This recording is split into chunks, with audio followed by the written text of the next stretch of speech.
Oke lah, welcome back di channel Vijinti. Nah, di konten kali ini, seperti yang udah aku posting di komunitas kita, kali ini kita akan mereview sebuah anime sesuai dengan hasil pollingan, yaitu Tensura.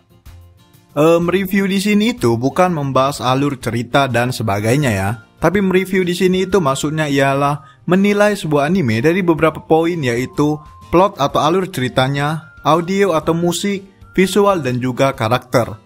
Nah, setelah nanti kita selesai menilai, barulah kita akan menentukan rating atau poin penilaian kita terhadap anime tersebut. Gitu, oke?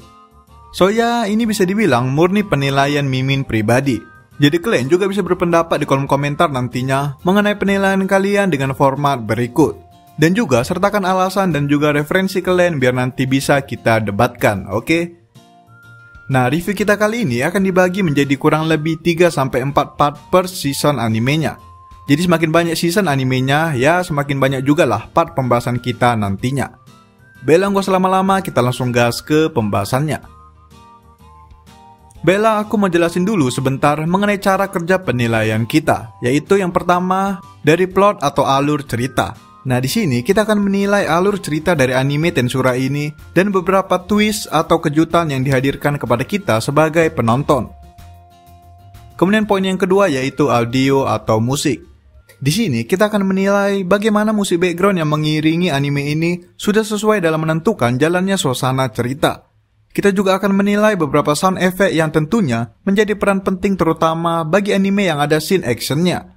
Dan juga tak ketinggalan, kita juga akan menilai opening dan ending animenya per season.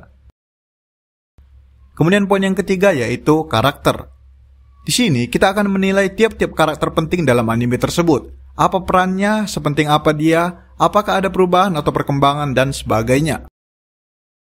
Kemudian poin yang keempat yaitu visual. Visual atau penampilan juga nggak mungkin lah kita lewatkan, ya kan? Dari segi editing, motion atau gerakan, tampilan background, kedetailan penggambaran, semuanya juga akan kita nilai, oke? Nah, untuk part satunya ini, kita akan menilai dari satu poin dulu, yaitu plot atau alur cerita.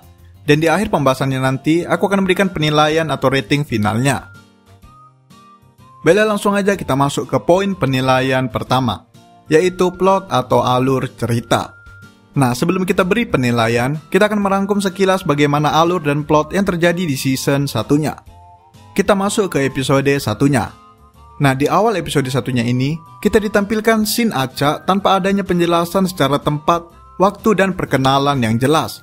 Menurutku ini cukup bagus, karena ya memancing penonton untuk mulai berteori dan bertanya-tanya apa yang sedang terjadi. Nah, aku sendiri pas nonton cuplikan awal ini, yang dimana ada sebuah desa terbakar, terus ada anak yang hanyut ke dalam pusaran api, aku sendiri jujur udah mulai menebak-nebak. Apakah anak itukah main karakternya, atau anak itu merupakan villainnya nantinya, dan sebagainya. So, scene atau cuplikan awal ini menurutku efektif lah untuk memancing interaksi penonton. Apalagi kalau kalian nontonnya rame-rame sama kawan. Pasti kalian udah mulai ada diskusi kecil hanya karena scene berdurasi jangka pendek tersebut. Oke, kemudian tiba-tiba setting waktu dan tempat berubah. Dan mulai dijelaskan bagaimana kondisi setting waktu dan tempat saat ini. Nah, ini kayak ngasih penjelasan ke penonton yang tadi sempat kebingungan karena ada cuplikan pendek tadi. Seakan kalian yang tadi udah sempat punya teori dan udah mulai adu-adu argumen, tiba-tiba berhenti karena adanya perubahan tempat dan waktu ini. Jadi simpelnya ini, author mau kalau penonton yaitu kita melupakan cuplikan gak jelas tadi dan fokus ke cerita utama. Jadi ini sebenarnya cukup klasik ya triknya. Kayak rasa curiga kita tadi langsung dialihkan ke cuplikan lain tanpa kalian sadari. Nah, trik kayak gini menandakan kalau cerita akan dimulai atau inilah awal cerita dimulai. Bisa dibilang pula disinilah baru plot majunya bergerak. Nah, kemudian tiba-tiba kita disajikan dengan tahapan plot pertama yaitu perkenalan. Di sini kita dikenalkan siapa main karakter dari cerita, identitas lengkapnya, dan sebagainya. Nah, ini makin memperjelas kalau plot atau alur cerita animenya sudah mulai maju. Oke, semakin lama kita nonton, akhirnya plot atau alur ceritanya semakin berkembang. Kita sekarang disajikan adegan di mana main karakter dibunuh yang menandakan kalau cerita sudah mulai memasuki konflik pertamanya atau konflik awal cerita. Yang dimana menurutku ya, konflik awal ini sangat membantu dalam perkembangan cerita agar semakin meluas nantinya. Jadi kayak konflik awal ini dijadikan batu loncatan lah agar cerita semakin maju dan semakin menarik nantinya. Nah, setelah konflik awal tadi, kalian bisa lihat di sini muncullah pertama kali Pertapa Sage milik Shirimuro. Ya, seingatku dia manggilnya Pertapa Sage sih. Ya, kalian juga udah pasti tahu lah. Nah, kemunculan Pertapa Sage ini menurutku kayak memperjelas genre dari anime ini. Kalau kalian tengok di genre animenya yang Mimin ambil dari My Anime List, salah satu genrenya yaitu adventure dan fantasi. Nah, dengan kemunculan perdana dari Pertapa Sage ini, autor seakan mulai memberitahu penonton kalau anime ini ialah genre adventure dan fantasi. Ya, relate sih emang, kalau anime-anime sih kayak gitu, pasti sering lah muncul sistem-sistem yang mirip-mirip kayak Pertapa Sage ini. Dan ini menurutku cukup penting. Penegasan genre ini penting karena untuk memenuhi ekspektasi para penonton. Simpelnya gini, kalau ada anime baru, kalian pasti melakukan yang namanya observasi sederhana. Mulai dari ngecek cover animenya, mengecek genrenya, studionya, dan lain-lain. Nah, kalau sesuai dengan selera kalian, barulah kalian tonton, ya kan? Nah, jadi penegasan genre ini berguna untuk memenuhi ekspektasi para penonton yang udah milih anime Tensura karena ada genre adventure dan fantasinya. Jadi harapannya, pas penonton melihat kemunculan si Pertapa Sage ini, rasa ketertarikan penonton mulai meningkat dan ekspektasi mereka terpenuhi. Termasuk aku juga lah. Aku pas ngeliat scene ini, barulah kayak sadar, oh ini fantasinya. Dan aku juga terus mikir kayak, iya ya, rata-rata anime petualangan pasti ada gininya juga. Dan ya, ekspektasi awalku sebagai penonton terpenuhi. Good job, author. Oke, next. Kemudian, setelah itu, kita dihadirkan oleh plot twist pertama dari anime ini, yaitu main karakter atau Shirimuro ini tiba-tiba bereinkarnasi dan berubah menjadi slime. Nah, sebenarnya nih, bagi penonton ini bukan kejutan lagi, karena gimana pun dari judul dan covernya, kita udah tahu lah kalau dia pasti akan berubah menjadi slime. So ya, plot twist pertamanya bagiku kurang sih, apalagi kita udah disajikan dengan penegasan genre adventure dan lain-lain. Lah, tiba-tiba berubah jadi slime yang lembek, kental, dan gak bisa ngapa-ngapain. Nah, di sini aku yakin beberapa minat penonton pasti ada yang redup sedikit dan ada yang tertahan.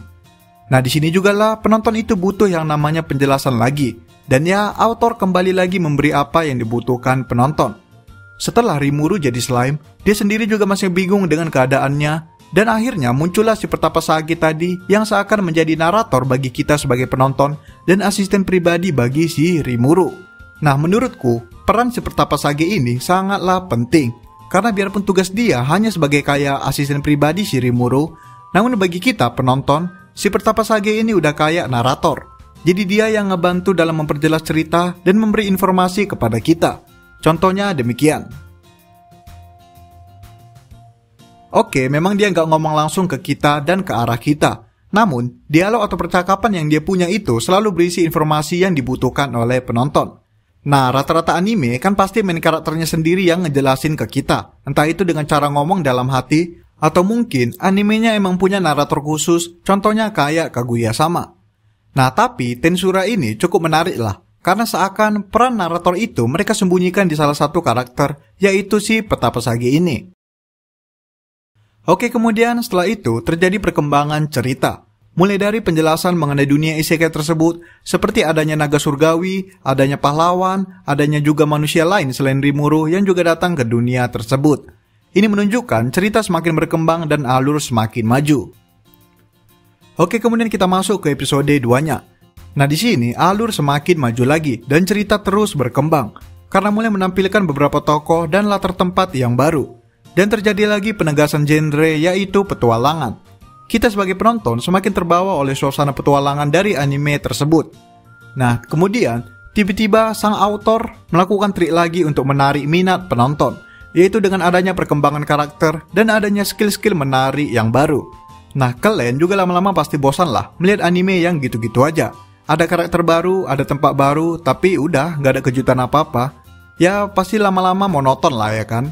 Cuman di sini, autor kembali lagi berusaha untuk menahan mata kita agar terus menonton, yaitu dengan adanya perkembangan karakter dan menampilkan beberapa skill menari untuk memanjakan mata dan fantasi kita.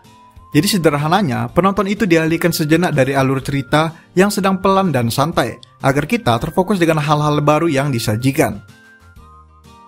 Oke, kemudian kita lompat ke episode 4-nya. Nah, di sini tempo cerita sudah mulai tenang, tidak ada kejutan, tidak ada yang baru.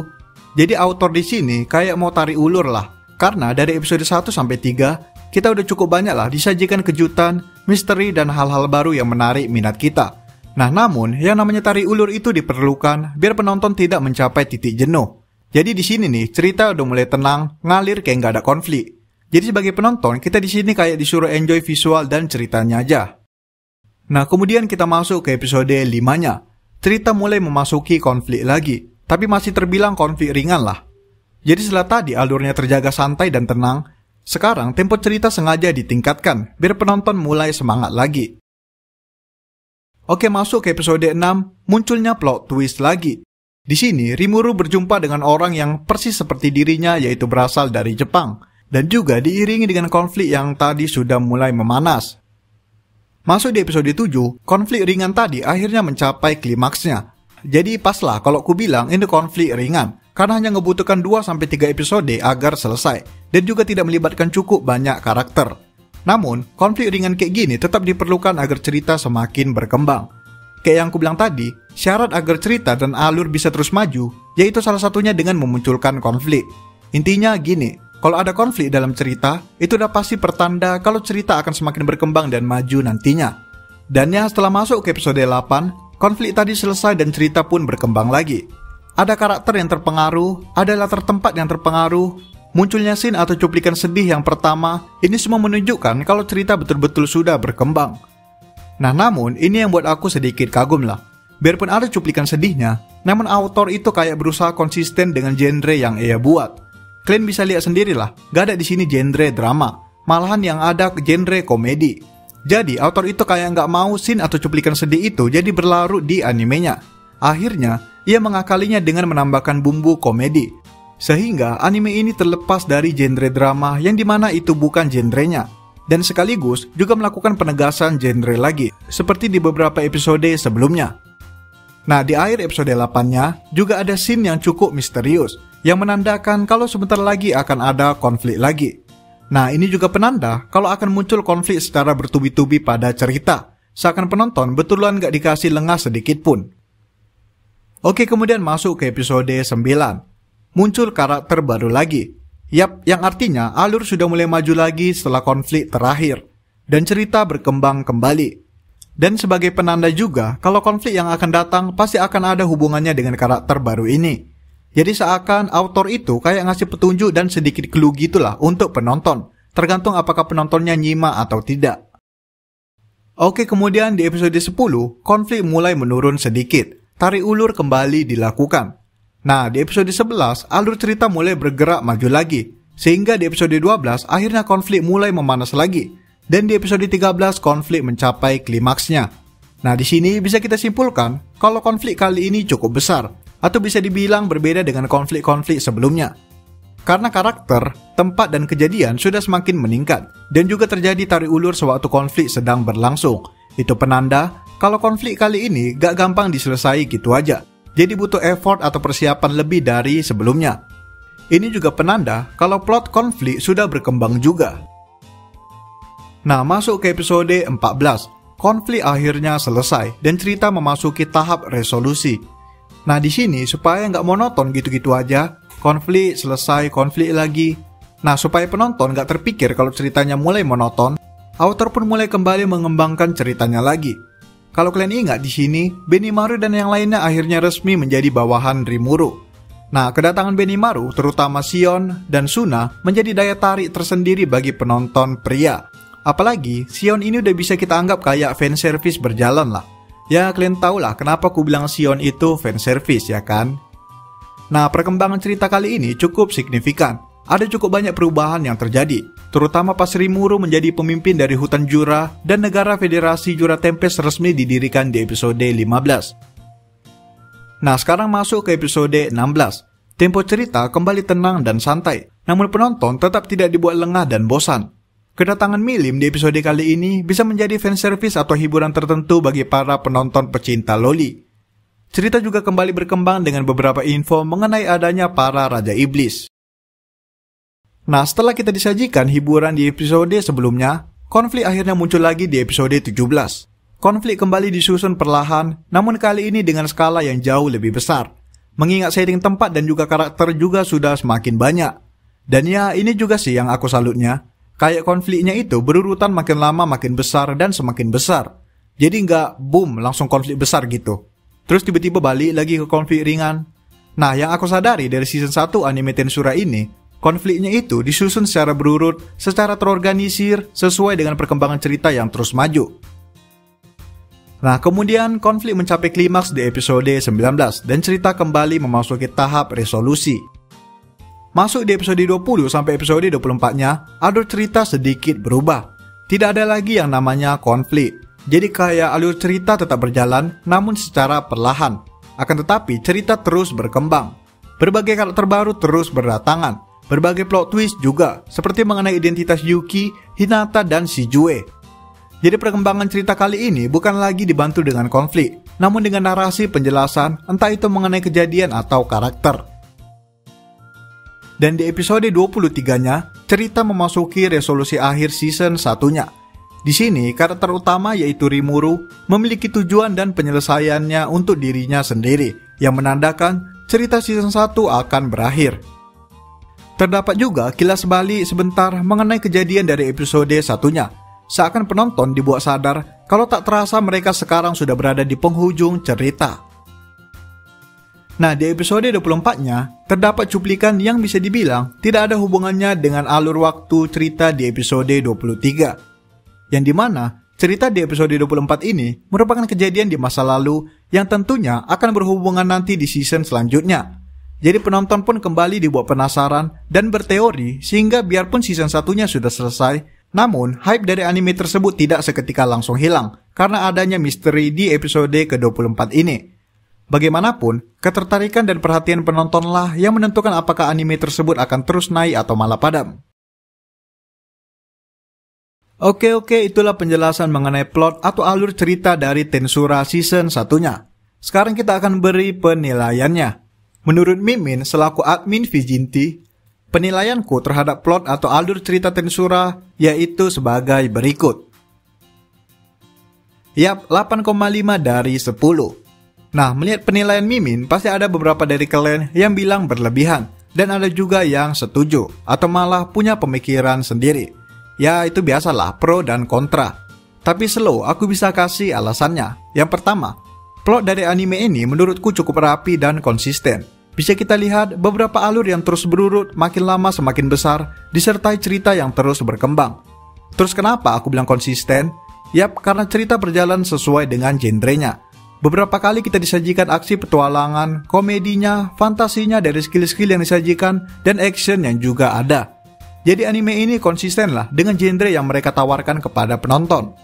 Oh ya, aku belum nilai ya apakah actionnya bagus atau enggak, atau apakah skillnya keren atau enggak, karena itu masuk di penilaian visual nantinya.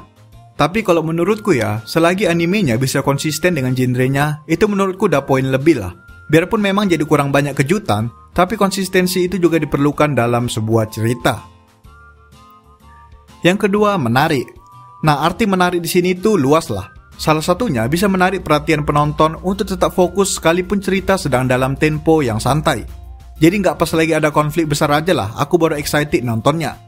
Cuman pas ceritanya lagi santai pun, aku sebagai penonton juga enjoy aja.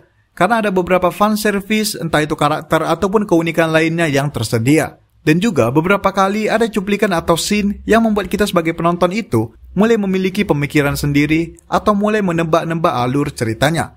Itu membuktikan autor berhasil menarik interaksi dari penonton. Ya, cuman kurangnya sih paling adalah beberapa kejadian yang aku bisa nebak dengan gampang. Contohnya kayak Benimaru dan kawan-kawan yang ujung-ujungnya bergabung dengan Rimuru. Atau mungkin Veldora yang ternyata seorang karakter super penting di cerita tersebut. Ada memang beberapa kejadian yang cukup gampang lah ketebak. Kemudian yang ketiga, alasan aku nggak ngasih rating 10, yap, karena ada cukup banyak kejadian yang harusnya bisa terungkap di season 1-nya. Namun entah kenapa, autor lebih memilih menunda kejadian tersebut sehingga kita harus menunggu di season berikutnya. Masalahnya gini loh, kalau tadi kejadiannya itu sedikit, aku masih oke lah. Cuman yang menurutku agak kurang itu karena mereka cukup maksa menunda supaya kejadian tersebut lebih lama terungkapnya. Jadi kayak kurang natural gitulah, atau suasananya kurang pas yang ngebuat aku mikir kalau cocok lah belum sekarang terungkap. Ya ini murni pendapatku sih, aku nggak tahu lah kalau kalian ya. Kalau kalian bingung kejadian mana yang aku maksud, Salah satunya itu ialah mengenai Veldora. Menurutku ya, secara pribadi, ini fix murni opini pribadi. Menurutku terlalu lama lah Veldora itu lepasnya di season 2-nya. Apalagi dia udah cukup jadi sorotan setelah kemunculan perdananya. Ya setidaknya di akhir season 1-nya harusnya ditunjukkan kembali lah. Entah itu Rimuru dapat cara ngebebasin Veldora, atau mungkin Rimuru dapat info lebih mengenai Veldora atau semacamnya. Apalagi kalian tahu Veldora itu muncul di pertengahan season 2-nya.